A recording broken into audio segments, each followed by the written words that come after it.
and things like that. Bridget and I like bounce ideas off each other. The ideas we come up with, we do it together as well. So she's just, like I said, she's been a big part of this and my life and my business. And I'm happy to have her here today. So thanks. That's really sweet, Joe. Thank you. I appreciate that. If anybody's got any questions, this is interactive. So ask me anything you want. I'm an open book. I totally believe in like what I give all my recipe to my secret sauce, because like you're only going to make your own. And so I like to share and collaborate and build and grow everybody else together. So I don't know if I can we go to the next slide? Yep. Thank you. Then I'm just going to exit out here. One moment. Yeah, no worries. I'm just trying to. Can you guys see my screen? And it's just me. No, we cannot. No, we cannot. There, now we can. There we go. So real fast, like I am a homeowner, a landlord, graduate of Cal State Long Beach, resident in Huntington Beach in my hometown, licensed real estate agent, licensed broker, full-time agent since 1996. And I'm also philanthropic. I was the 2017 RE/MAX Children's Hospital Orange County Agent of the Year for 2017. Go to the next slide, if you would. There we go. So life gave me a plot twist. So I was actually pre-med. You can tell I do it because I've been doing real estate for 24 years. I majored in health science, and my mom got sick my senior year of college, which she's a real estate broker. Made me come, she didn't make me, I chose to come home because I decided I only have one mom and I want to put my mom back together and run her company and all that kind of stuff. So go on to the next slide. And so that's me and my mom. She's healthy, she's happy, fine. She actually just retired this last year at 75, but she taught me everything I know. And she's super square, like high integrity, high standards.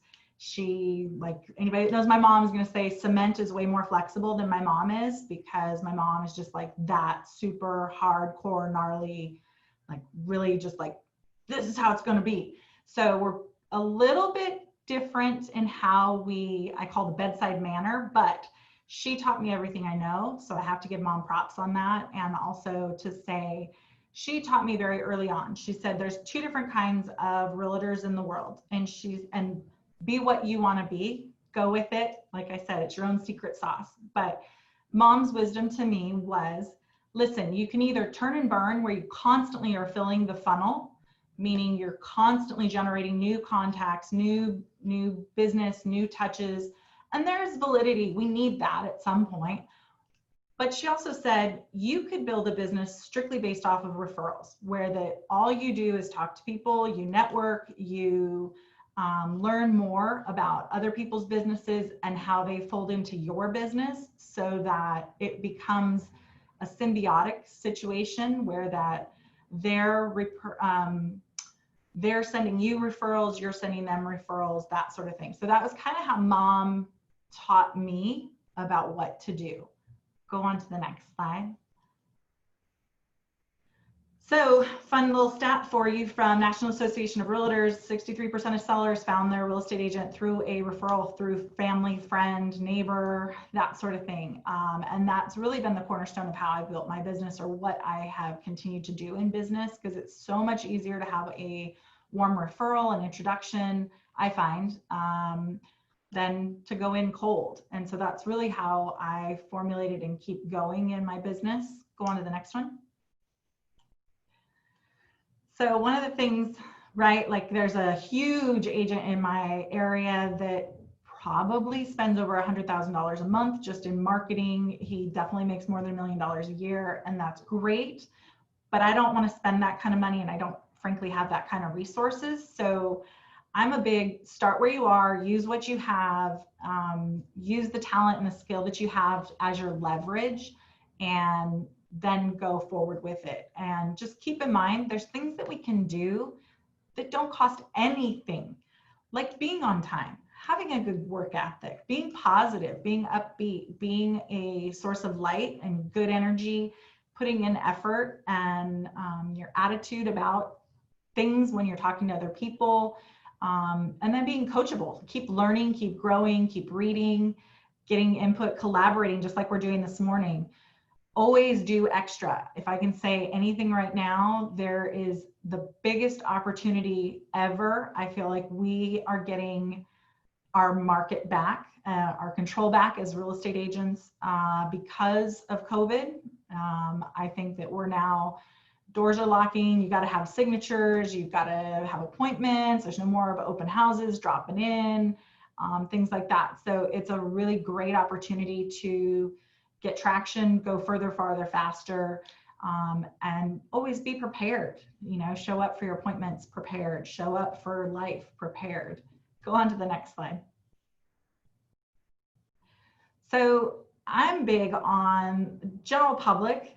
I kind of like tongue in cheek will say everybody's crazy, throw a Snickers bar at them, that kind of thing, because maybe they're just hungry, but they don't know. They don't know what they don't know. And everybody tends to think that because it's on the internet, it's legit, real, solid information. And we all know there's errors and that sort of thing. But general public, buyers and sellers, they don't know what we don't tell them. And it's really part of our job is to tell them and to show them. So realize that when you're taking a picture and you're at lunch and you're leaning on like a Lambo, it's not conveying that you're knowledgeable, reputable, you know, valuable asset when it comes to buying and selling somebody else's real estate. Tell them who you are. Tell them what you do, where you do it, why you do it, and when you do it. Demonstrate expertise in both your facts, your stats, your data. Remember, that's like a free thing. You can get the data, you can do the research.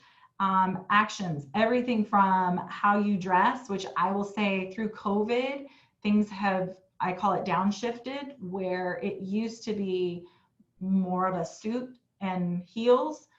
I'm finding more often than not, it's jeans or something more casual of a presentation. You're still, right, you're still getting up and going to work and things like that, but it's just shifting a little bit from kind of some of the things that we do, but definitely your vocabulary, how you interact, and even on social media, people are researching you. So make sure you're putting forward a positive presentation at all times. Next slide. So what are these for? Redfin, Grubhub, Postmates, and Zillow all have in common. Anybody want to say anything? And unmute, throw me something. Anything? They're trying to take your business. Okay. Anybody else? They're discount They're brokers. all on phones and apps. They're all on phones and apps. What else? They make information accessible to all of the consumers. So when I disrupt go ahead. And they're all disrupting, or they're looking to disrupt. Right. So customer perception, right? They all think that Redfin and Zillow are kind of the god of real estate. In fact, my opinion, nothing against them, they're a fantastic app. They're a great app. No different than Grubhub, Postmates, or wherever that you're ordering your tacos or whatever from, right? But the consumer perception is, hey, if I use Redfin or Zillow or whatever the help you sell of the world, hey, they're going to save me money, right? That's what the consumer perception is. Meanwhile, I tell my clients, listen, they're a great app, don't get me wrong. And when I'm looking at real estate outside of my own area, I use them too. But reality, they're a solid C- when it comes to the actual information that is on the site. By that, I mean, my experience has been a lot of times the listings are actually already sold. So I tell my clients, I'm like, hey, you know what? Text it to me, call me, email me, show me what you're seeing and let me validate it for you. I'm with you. I think it's such a user-friendly app, but the content that is there is not always accurate, correct, or anything else. So I kind of explain it to my clients, just letting them know, hey, I'm the one that's got the experience, the know-how, the MLS access, things like that. But then also I can go forward to say, for example, where I live, we have flood insurance, and one of my customers was kind of going back and forth about like, oh, well, I'm going to go with Redfin because I'm going to get $5,000 back. And in one phone call, I said, hey, the difference in working with me versus Redfin, I said, I've got all these contacts when it comes to referrals and insurance and things like that. Did you know that, say, State Farm is going to charge you about $4,000 annually for your flood insurance? But I've got somebody and he's $750 a year. So that right there, just in 10 years time, saved you $36,000. Are we done? Can we go forward? Are you ready to sign my buyer broker agreement? So things like that, having those contacts and those connections and that information and being able to show to a buyer why you're more valuable and why you're able to save them actually more money is going to be a point that you need to bring up in the conversation you need to have. Next slide. So in my marketplace, and this is an Orange County, California stat, it's that there's 30,000 realtors and that 15,000 properties were sold last year. So that means the average, every single real estate agent sold half a house. How can you sell half a house? It doesn't exist. So that means that 50% aren't selling anything. And at that, 50% are only selling one home, period. That's it. So it's really important that you explain facts like this to your clients, be they buyers or sellers, so they understand, listen, I'm not just selling one house or a half of a house. No, I'm selling 25, 50, whatever that your stats are, and make sure that they understand the difference of working with you versus the barista at Starbucks. Go on for the next one. So one of the things, especially now through COVID, I highly recommend find friends, partner. I don't care if they're at the same brokerage, different brokerages, but partner up with people, share ideas. So these are four of my friends, and gosh, I think Mika and I think we've known each other about 20 years. And so one of the things that we did was we actually calendared out events for the next 12 months. And we had done this before COVID happened. So we've had to pivot and shift a little bit, but some of the good things that came out of it, like we did this junk out event because everybody's cleaning their houses. Everybody's trying to purge stuff, but there's nowhere to go. Our local trash company, they would pick up trash, but they wouldn't pick up mattresses. They wouldn't pick up couches. They wouldn't pick up the oversized items or paint or anything like that. So we created an event and just had people drive up, basically push it off your car, and it got loaded and hauled away. Collectively, for perspective, I think it was $600, $700 divided by 5 of us. It was a very low spend and a great touchback. And I think we had about 75 people come out to that event. And then we did same thing, a shred event. I think that one all in was $300 divided by 5 of us. Very low spend, very low cost, but great visibility and great touch points back to give back to your community or get in contact with your contacts in your sphere. Next one.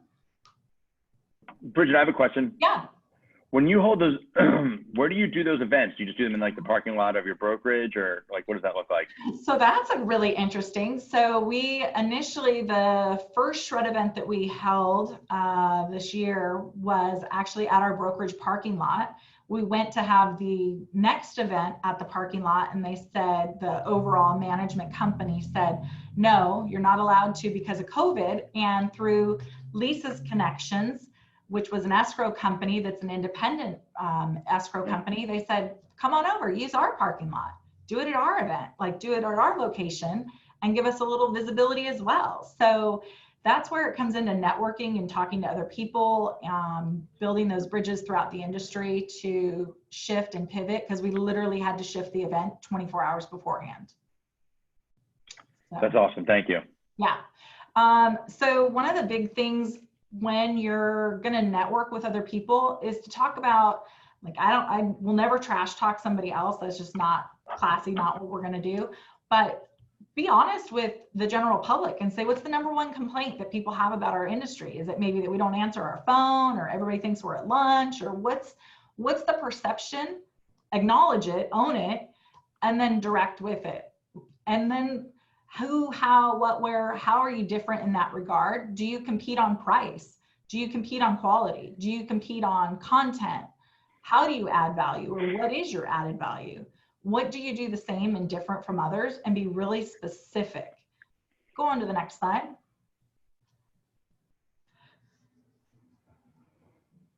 So I look at it as fishing, right? Like, we all have fishing poles, we're standing on the same pier, but we got to know, what are we fishing for? What's our consumer? What's our end user? So if we've got to make that decision, what kind of a customer do you want to work with? What bait are you going to use? Meaning, whether it's social media, are you going to do hosting events like shred events or other points of contact? What are you going to do to engage that consumer? Is it somebody that's got, we'll go to the next slide, you'll see. So one of the things, like, I have a really significant referral network from, like I said, like, let's just say my State Farm agent, right? So we have very similar clientele as far as they're homeowners, they're living in the area, maybe they're an investor client. So, but that's a great person where we can say, what's the lowest common denominator? Who's a strategic referral partner from the insurance agent, the trust attorney, a divorce attorney, things like that. And then I'll meet with them quarterly and I'll say, hey, here's what you should look for, what you should listen for when you're hearing compliments or complaints about, you know, I love my house, I hate my house, these kind of questions and answers. So it's like I said before, a symbiotic. So it's somebody else that is in a similar industry. But this is a great opportunity to say, like, hey, I'm looking for, I don't even know, maybe a pool builder, right? I'm in Southern California. I need somebody that can build pools because I've had 3 people this week ask me for a pool. So I'm going to ask around and say, hey, I'm looking for a specific industry, pool building in Huntington Beach. I don't know the company or the owner name yet, but that's what I'm going to do when I start making phone calls and talking to other people, get 2 or 3 referrals. And then when you start getting the same person repeatedly, then you know, okay, that's somebody that I want to work with. But then to quarterly touch base with all of these people that I'm sending referrals to or that I'm receiving referrals from, it's great to share data, to share some resources, to see which ones of our clients overlap, and then how can we enhance and build each other's business through that. I'm big on many hands make work light. So same thing, whether they're in real estate, in a, I'll call it a fringe, a different affiliate touch point. I know maybe it's out of the box for some people, but it's been a great way for me to build business and get some great contacts. Go on to the next one. So I don't know what happened to the font, but basically the point of this one was just to say, hey, it's more important what you see than what is here. I don't know what happened, Amanda. No big deal.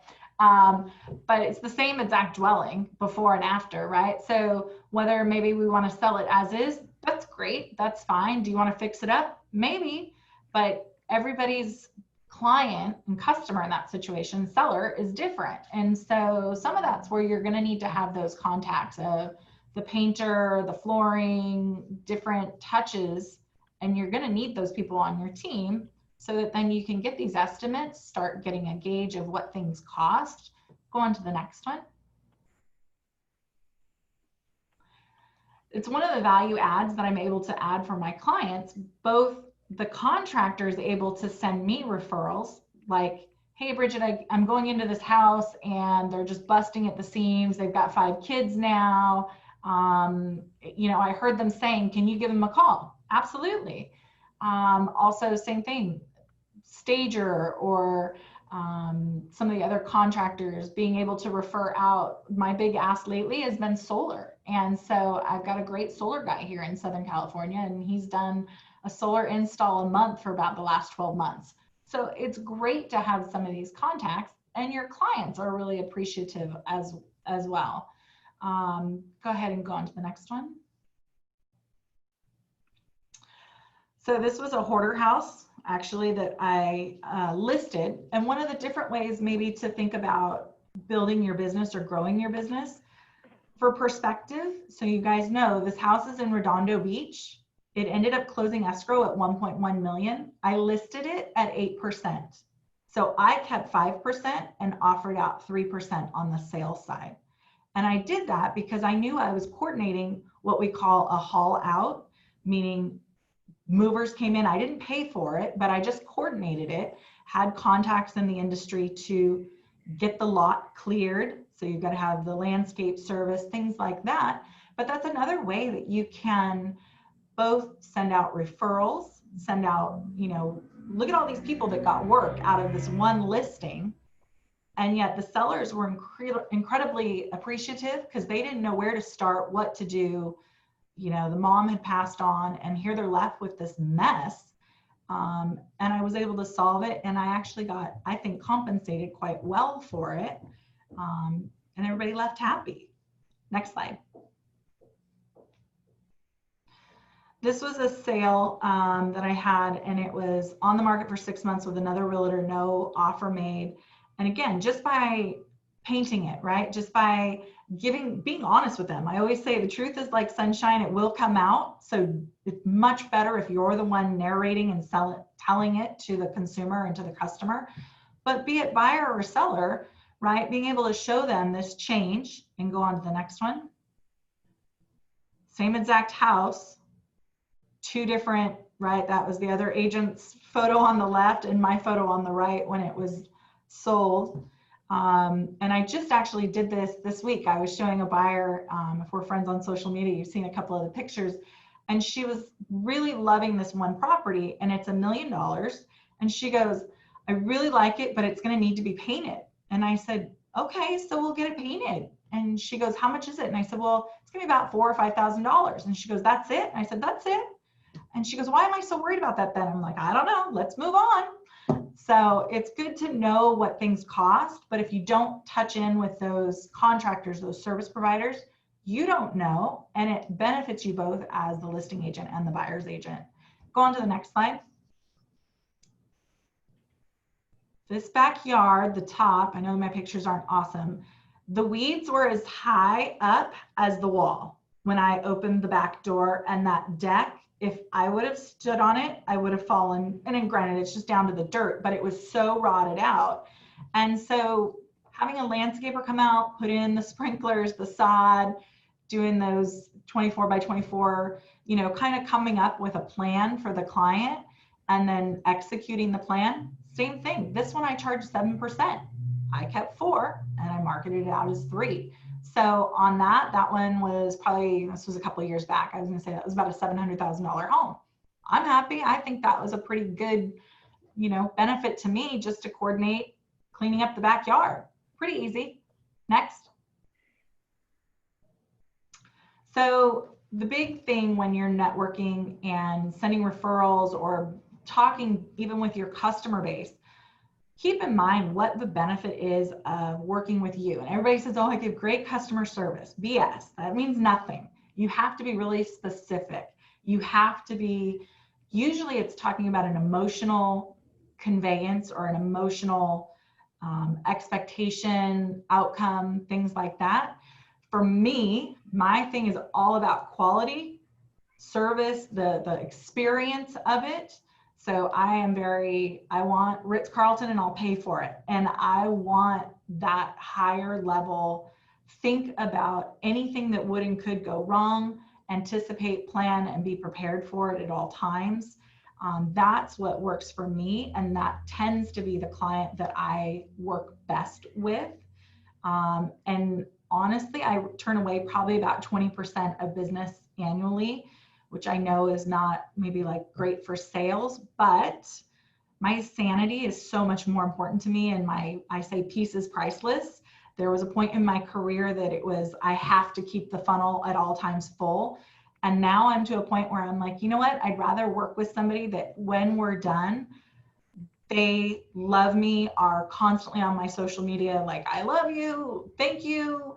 You know, just that kind of a relationship is far more important to me than 1% turn and burn, be gone. It doesn't benefit me well. And that's hey, somebody else can go get it. Next one. So talking about a plan, right? So this is super simplistic, but just to show your clients, show your buyers, hey, your sellers, I have a plan. Here's what's happening on our side of the fence when I'm representing you as a seller. Here's what's happening on the buyer side of the fence. Explaining, over communicate. If I can teach you and tell you anything, I had a little skin procedure, right? Skin cancer stuff. And my thing to the doctor was, if you stop talking, I think something's wrong. And so, you know, it's just part on the skin, but the whole time I'm like, tell me about your vacation. I don't care, just talk to me. And the same thing with our clients. If you do it well and do it right, your clients will get to the point that they're just like, everything's good. I know you got it. Are you good? Yep. I mean, I've got some of my clients that when we've done 5, 6, 7 transactions together, one of them particularly, he's like, just sign everything and let me know when my money's in my bank. And I'm all, I love you for that, but I can't. But here's what we're going to do. And he's like, just call me if there's a problem. Otherwise, I know you got it. So that's when you know that you've laid the groundwork and done everything well, as far as communication, always having a plan, showing them everything, being really transparent. And I do that both with the contractors too, so that I say to them, hey, things are moving up or things are pushing back and things are slowing down or speeding up. So it goes for multiple touches in it. Next one. This is one of the other steps that I do. This is done by my transaction coordinator and I love her for it, but this is just an outline. And so it's really clear communication. I share it with the other agent. I share it with escrow, with everybody. And I say, speak now, forever hold your peace. Because I don't want to hear when the day that contingencies are due, oh, the dog ate my homework. And I'm very clear with the other agent in the transaction that when it's my listing, I'm like, hey, 2 days before contingencies are due, I'm serving you notice to perform. Don't take it personal. It's business. It's how I run my business. I'm telling you on day 1, on day 15, you're going to get this notice from me. Don't wig out or get me the contingencies sooner. Just have really clear communication, manage expectations. The other thing is during that home inspection period time, when a buyer has their contingencies, this is a great time to bring in contractors to find out what things are going to cost so that a buyer can change their mind, cancel back out, no penalties, no questions asked. It also lets the contractor know, hey, I've got more work coming for you. It's going to be in 2 to 5 weeks. Hey, keep talking. Let's keep going. You know, it lets everybody stay together and connected, and it really lets you be both a connector in business, but also a spoke and very integral to business for all the parties. Go ahead, next slide. So one of the other things going on right now is I'm finding a lot of people are leaving California. So be it job transfer, but I'm networking nationwide. Back when I started a bajillion years ago, we used to have to use a relocation company to manage any outbound referrals, be them selling or buying. Now through the tools of social media and that sort of thing, we can network together. I can tell you last year I probably made about $45,000 just through referrals that were agents, you know, getting a listing or a buyer out of our area. So it's a great way. It's another revenue stream that's very low to no cost and quite easy to duplicate and do year after year. Next slide. One of the things, if you've got time on your hands right now, get relocation certified because the market is shifting and is going to significantly shift. I think in the next 3 to 10 years, we're going to have back a lot of relocation teams and departments where somebody's doing a higher executive level move, which typically, at least in my marketplace, is well over that $1 million price point. And that's a very specific responsibility of handling everything, coordinating with movers, cleaners, dog walkers, some, you know, dog board and care, daycare, all kinds of different things that you need, touch points that you need to have so that when a family hits the ground, right, you've got OBGYN, dentist, you've got everything all in place for them, and are kind of giving them a little bow with, here's all your vital contacts that you're going to need once you're here on the ground. Next slide. One of the other things that's going to be coming up, we are going to see a big shift of downsizing, be it from empty nesters going from a 2-story into a 1-story.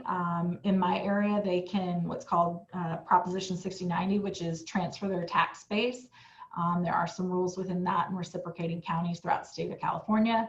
But I'm seeing a lot more of kids that are actually moving out of state. So the parents are going to start to follow them, I think.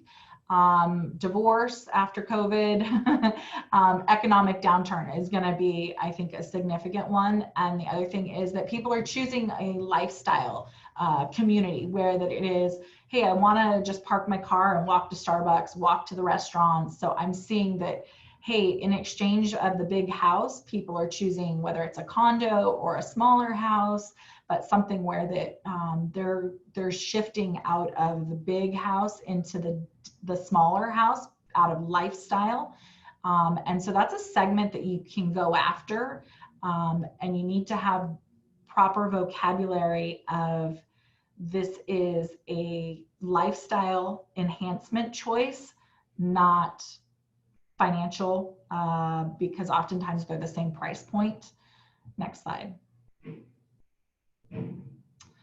A lot of my clients, I'm finding, and I'm recommending, particularly when they do an out-of-state relocation, is that they keep their property here, but we rent it out and turn them into a landlord. That's now another economic stream for you as the real estate agent, by now doing a rental situation, creating an investor. Heck, maybe they go wherever they're going to go, stay there for 2 years, and you stay in contact with them, and they say, you know what, this is going to be my new home, sell that other one. Great, now you've got a sale and you've had it under contract, so you now have those tenants in there that could become your next buyer or the buyer of that property. So it's some different things to think about and ways to build some referrals and network. Next one. So a few things, just some guidance about, rather than talking about a home or its features, talk about the difference that it's going to make when you're working with your clients, when they're buyers and when they're sellers. Ask them what the best features were, what the worst features were. And then when you're posting, when you're doing social media, or when you're doing advertising, marketing, maybe talk about some different things, maybe tips and tricks and things like that. Sneak peeks has been really popular in my marketplace. Previewing, you know, things like that to kind of conversation start. And even again, some of my contractors, like, hey, what would this kitchen cost to gut? What would this bathroom cost? Things like that. Next one. This was like a little fun, create inexpensive, helpful solutions that make you a resource. But this was on the inside of a switch plate cover, right, where the outlets and the switches are. And they had written in, here's the paint colors, here's when it was done, here's the brand, here's everything. So that just stuff like this is mindful of your client and sharing with them, you know, hey, listen, I'm looking out for you, I care about you, things like that. Go on for the next one. Celebrate the client. When they're buying a house, this is a huge, huge opportunity. And it's a life event, right? And some people will never ever buy a home. So make it about them. I borrowed the picture actually on the left is from one of my friends here at the office. And that's what she did for her post. And I thought that was so kind and really thoughtful about her clients to say, hey, she's not saying, here, hold my sign that says I bought or sold with me, right? She's like, hey, look, here's keys to your new home. And the one on the right, like, go just do a little bit extra. I'm telling you, you know what day they're going to close. You know it's coming. As soon as contingencies are removed, do something like get them a custom doormat, or do something that's thoughtful for them, or, you know, just do a couple things extra. Go on to the next one. This is one of the things that I don't usually buy alcohol, but this one, I know them really well. And so stock their fridge, just put a couple, like spend $50. It's not that much. but do stuff for them. Go that extra mile. There's the difference, right, between an A and a B is like 2 or 3%. Just do a little bit extra and you'll be so appreciated and remembered. And it's really important to say thank you and give back in kind ways back to your clients. Next one.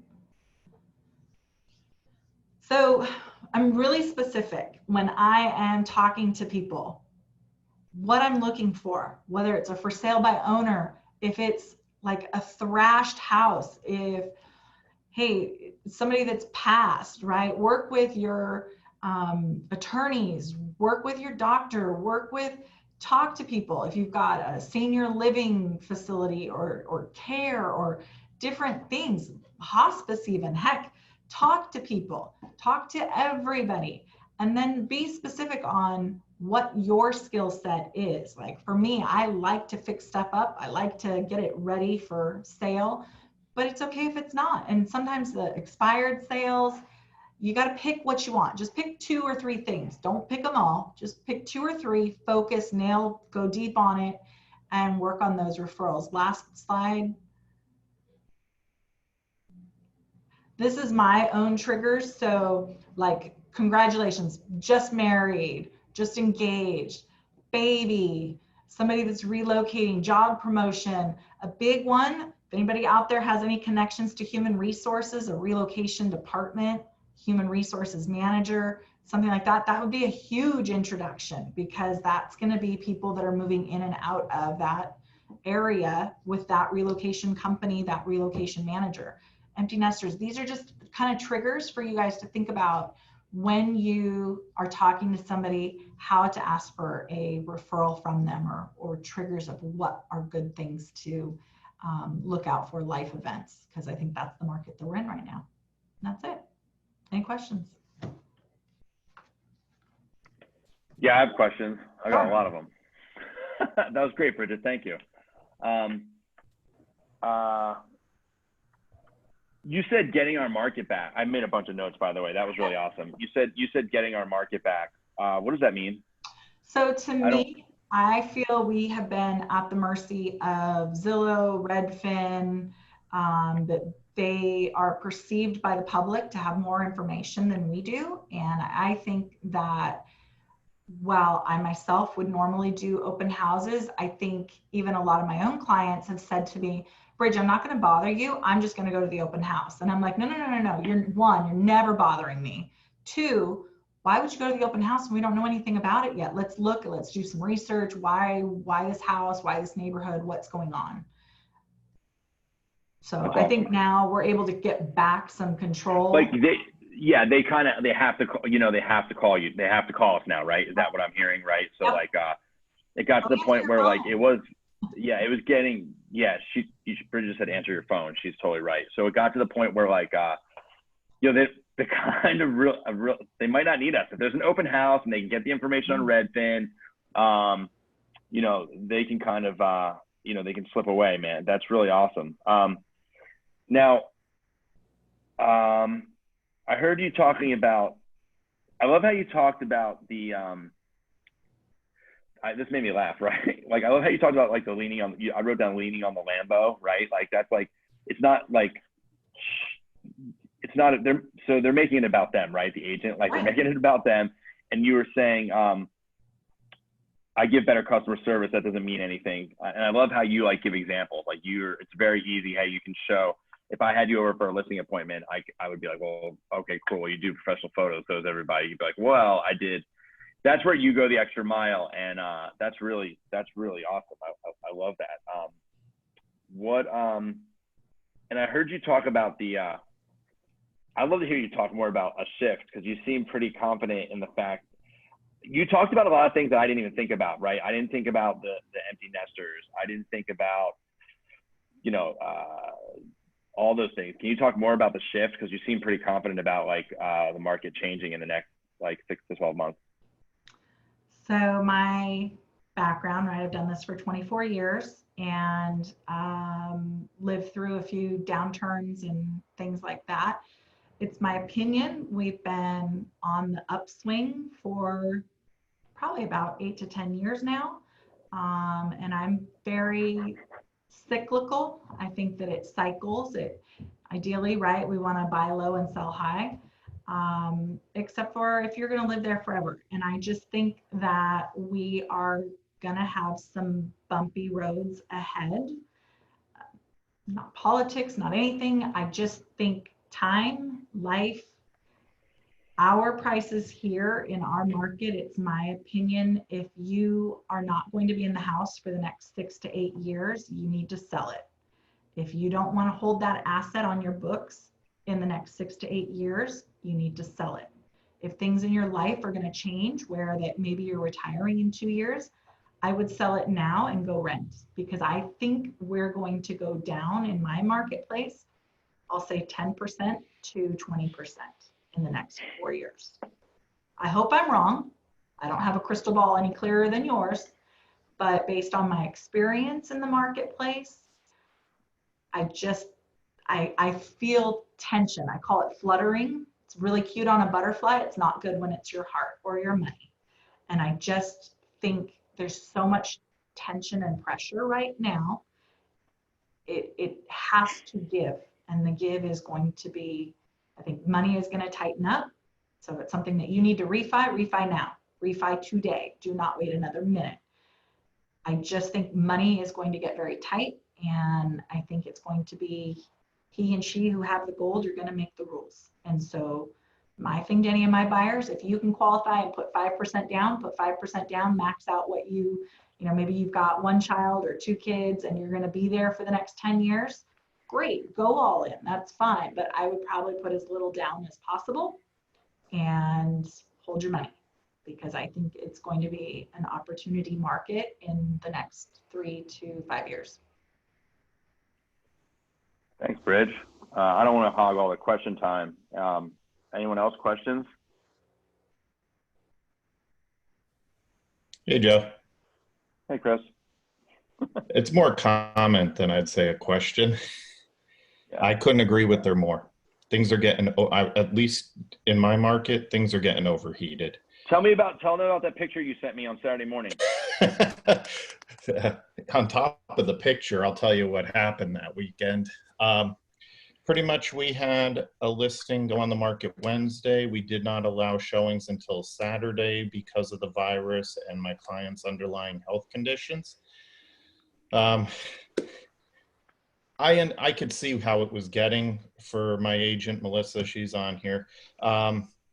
She was going to be conducting an open house, and I could just I could feel the heat and the pressure coming already on this house. So I actually had to go up and work as the bouncer for the open house. Chris, tell everyone where you are. Where are you in the United States? We're down in the Tampa market in Florida. So pretty much Melissa got to the open house started at 11. She got there at 10 o'clock in the morning. By 10 o'clock in the morning, there was already a line to get into the open house. Wow. So obviously she started to let people in. I got there probably about 10:30, quarter to 11-ish. And I pretty much just had to work the door the whole time. At one point, I would say we were running about a half-hour wait to get into the home. Wow. To see it at the open house. Sunday was a little bit calmer, still very busy, and overheated.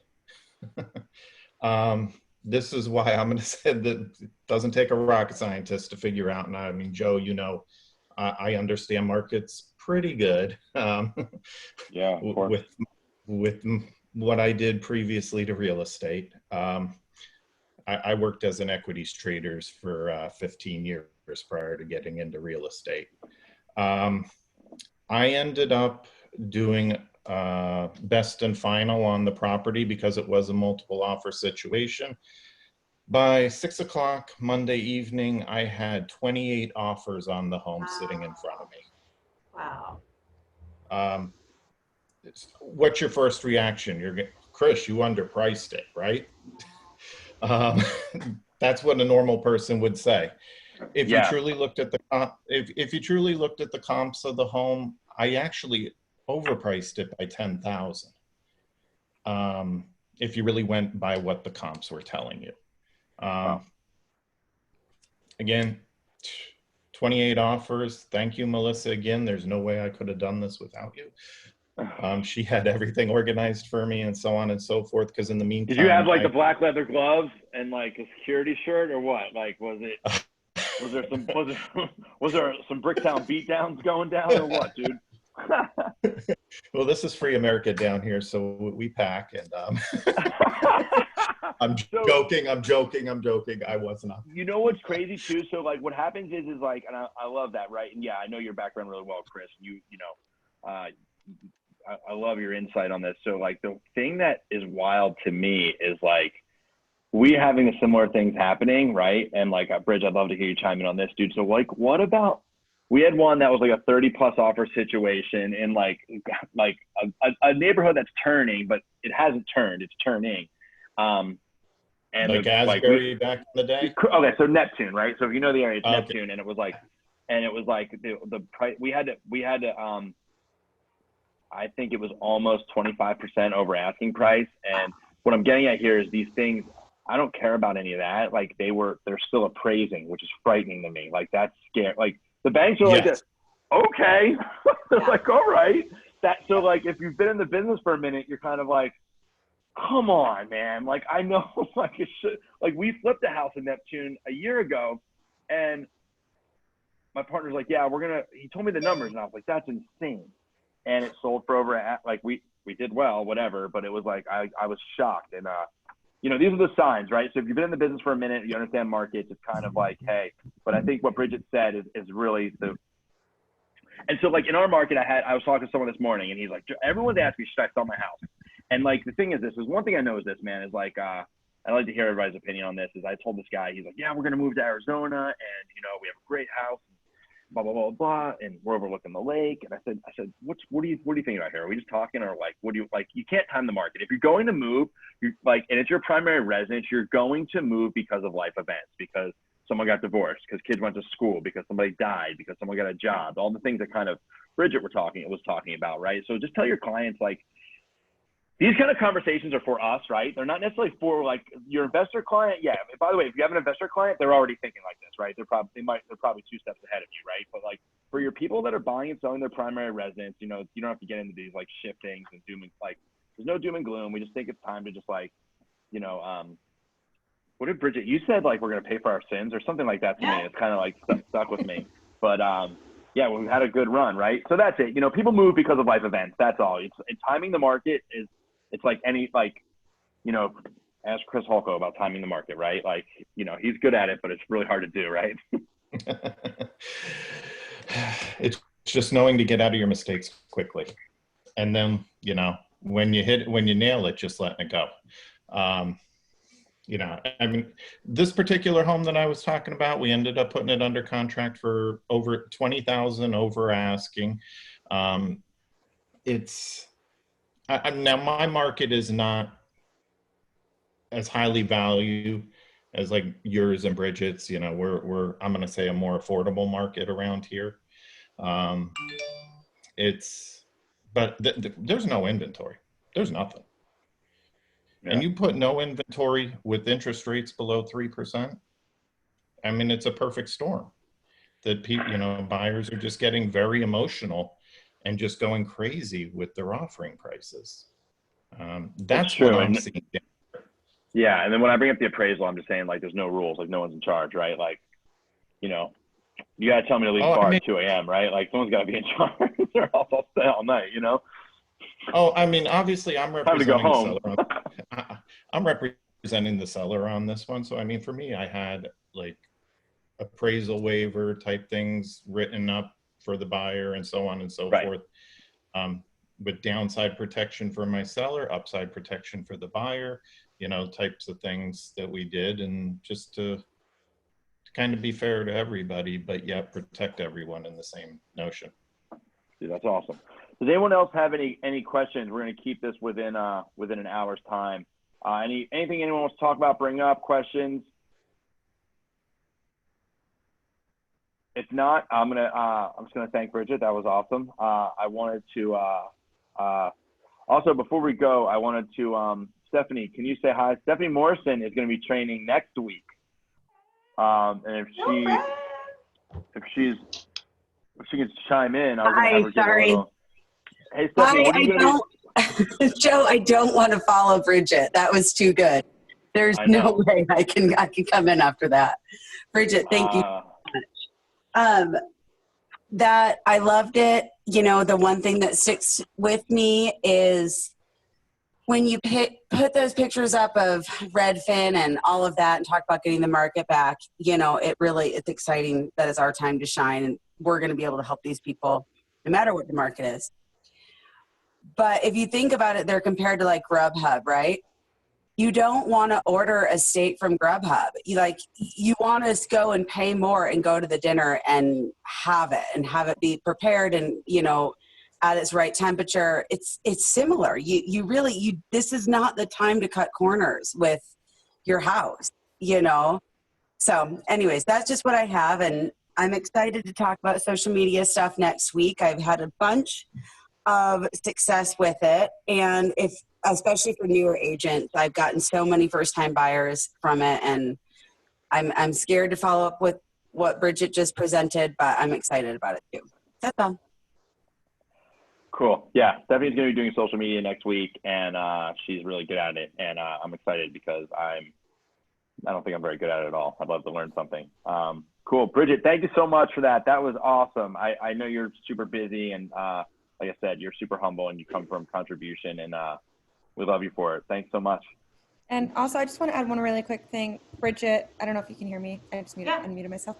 I love how you included these like personal touches for clients, because like, especially for like people who have so many deals in a year, I think it's super important to not just see them as like another transaction, but like that this is like a major event in their life. And I think like this was awesome. Like to do this, like it's kind of like that Maya Angelou quote that like people won't remember what you said, but they'll always remember how you made them feel. And I feel like if you were to give like your client something like along these lines, or even just you doing this for this woman's kids and having it cleaned up for them and coordinating that, like that is like someone will always remember those like personal things you did, and you're like bound to get like every referral.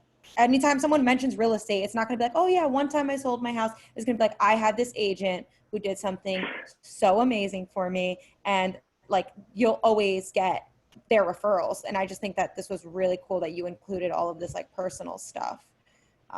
So yeah, I just wanted to say that was like a huge, you know, aha for me. Thank you. Good. That was, and Bridgett, you do that. Like if you go back to that picture with the house wraps, you do that for like every house? Every house, whether it's a tenant or Really? a buyer. I even do a postage, like really easy, you guys, like on a buyer, when contingencies get lifted, order the doormat. When contingencies get lifted, do a return. It's on Etsy. It's the doormat there, I think is 50 or 60 bucks. And then I do a return address label that's got like the Acostas and their new address. And man, people, and that's a $20 return address label. Right? That's a $20 haul. So excited. What and who does the door? Do you do the door yourself? Like you go and like wrap it? Yeah, of course you do, right? So I do, but I bring my kids because part of my business is, you know, Gordon, and I love Gordon, my tax guy, and he's like, hey, I have other pictures with my kids do it, like putting up the sold sign or stapling flyers, right? Because I pay my kids. And that's how they buy their Nikes, or that's how they pay for when we've got junior lifeguards, or when we. By the way, Bridgett brought that up because she's strategically paying her children to avoid paying tax. That's a whole nother. That's a whole other conversation. But But not to avoid paying tax, but it's a whole. Shift it. Yeah, of course, right.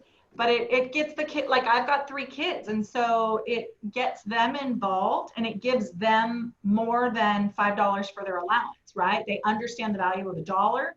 They've got money that they can spend, money they can save, where they can spend and save it. Like Milo's gonna be putting signs. I told my wife, I'm like, he's gonna be putting signs in the ground in no time, man. He's gonna be door knocking. Do it now, man. I used to pull them in a wagon, and people would come out. Oh, your kids you, blah, blah, blah. I'm like, cool, thanks, you know, here you go. Milo is strictly a liability to the family. He is not an asset. You're crazy. He's adorable. This is awesome. Yeah. Okay. I want to stay within an hour, but thanks, Bridget. This was really rad. Cool. Bye, guys. Yeah. Thank you, Bridget. That was amazing. Thank you. Bye. Thank you. Yeah.